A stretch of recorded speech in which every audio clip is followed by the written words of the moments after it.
तो उल्टी गिनती शुरू हो चुकी है। अगले 24 घंटे, जी हाँ, सिर्फ अगले 24 घंटे पूरी दुनिया के शेयर बाजारों के लिए बहुत ही ज्यादा जरूरी होने वाले हैं। ये वो घंटे हैं जो मार्केट की अगली चाल तय कर सकते हैं। देखिए, ये कोई आम 24 घंटे नहीं है। ये उन घटनाओं से भरे हुए हैं जो बाजार में एक बड़ी हलचल, एक बड़ा तूफान ला सकती हैं। और आज की ग्लोबलाइज दुनिया में इसका असर हर किसी के पोर्टफोलियो पर पड़ना तो तय है। सवाल बस ये है कि किस दिशा में। तो चलिए जरा इसे और गहराई से समझते हैं। ये उल्टी गिनती ऐसे समय में शुरू हो रही है जब मार्केट पहले से ही, आप कह सकते हैं, काफी नाजुक हालत में है। हाल में हमने देखा है कि बाजार में कितना उतार चढ़ाव रहा है, जो आने वाली इन घटनाओं के लिए एक तरह से स्टेज तैयार कर रहा है। इसकी शुरुआत तो कल रात से ही हो गई है। खासकर अमेरिकी बाजार में टेक हैवी नेस्डैक लगभग 2% नीचे था। पर यह सिर्फ नंबर नहीं है, ये मार्केट में बढ़ती घबराहट का एक साफ संकेत है, खासकर उस एआई सेक्टर में जो अब तक बाजार को ऊपर खींच रहा था। एनवीडिया, ब्रॉडकॉन, ओरेकल, सब बड़े नाम 4 से 5% तक गिरे। मतलब साफ है, बाजार में पहले से ही एक बेचैनी का माहौल बना हुआ है। तो अब बात करते हैं पहली बड़ी घटना की, जो अमेरिका में होने वाली है। बल्कि एक नहीं, एक के बाद एक 2 बड़ी चीजें। ये शाम डेटा और ड्रामा दोनों का एक डबल डोज होने वाली है। शाम का जो शेड्यूल है वो काफी पैक्ड है। शाम 7 बजे आएगा जरूरी इकोनॉमिक डेटा, और फिर ठीक आधे घंटे बाद 7:30 बजे डोनाल्ड ट्रंप का एक भाषण है। और हम सब जानते हैं उनके भाषण हमेशा कितने अनप्रिडिक्टेबल होते हैं। तो शाम 7 बजे 2 डेटा आने वाले हैं, लेकिन इन दोनों में से सबकी नजरें एक ही चीज पर टिकी होंगी, महंगाई यानी इन्फ्लेशन के आंकड़ों पर। क्यों?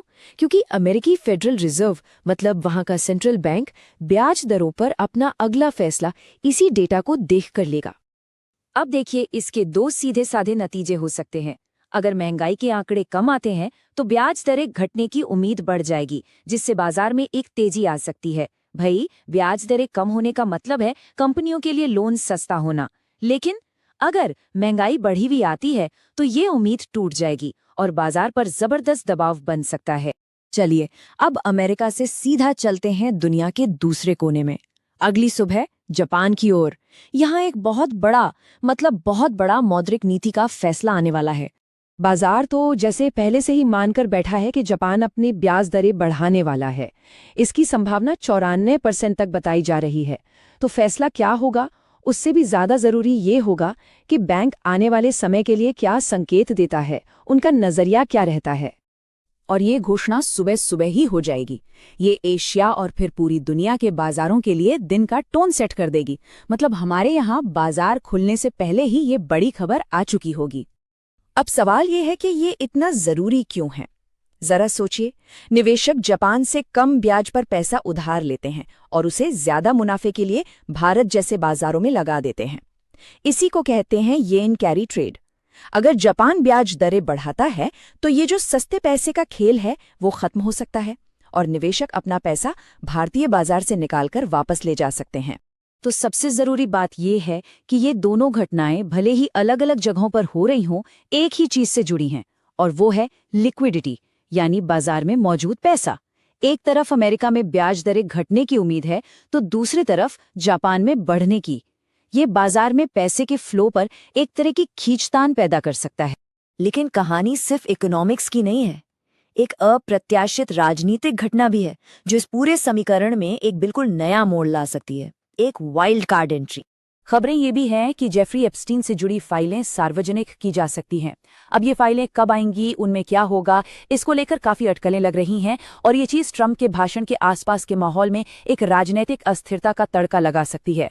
मामला कितना गर्म है, इसका अंदाजा एलन मस्क और ट्रंप के बीच हुई हालिया बहस से लगाया जा सकता है, जिसमें मस्क ने इन्हीं फाइलों का जिक्र किया था। ये दिखाता है कि कैसे एक राजनीतिक मुद्दा भी बाजार की भावनाओं पर सीधा असर डाल सकता है। तो सवाल ये उठता है कि इन सब घटनाओं के बीच एक आम निवेशक के लिए इसका क्या मतलब है, इससे क्या सीख मिलती है। तो देखिए, सबसे पहली और जरूरी बात, घबराने की कोई जरूरत नहीं है। शेयर बाजार का स्वभाव ही यही है। ये कोई पहली बार नहीं हो रहा जब बाजार में इतनी बड़ी घटनाएं एक साथ आ रही हैं। मार्केट ने पहले भी ऐसे कई तूफानों का सामना किया है और आगे भी करेगा। तो इस सिचुएशन से निपटने के लिए एक बहुत ही सिंपल सा फ्रेमवर्क है। पहला, ये मानकर चलें कि बाजार में उतार चढ़ाव रहेगा, वॉलेटिलिटी होगी। दूसरा, पैनिक में आकर, घबराकर कोई भी फैसला न लें। और तीसरा, जो सबसे जरूरी है, सूचित रहें। ये समझना कि ये सब क्यों हो रहा है आपको सही निर्णय लेने में मदद करेगा। और ये अगले 24 घंटे हमें एक बहुत बड़े सवाल के सामने लाकर खड़ा करते हैं। ऐसी दुनिया में जहां एक कोने में हुई घटना का असर तुरंत पूरी दुनिया पर पड़ता है, वहां एक सुरक्षित निवेश की परिभाषा आखिर है क्या? इस पर विचार जरूर कीजिएगा।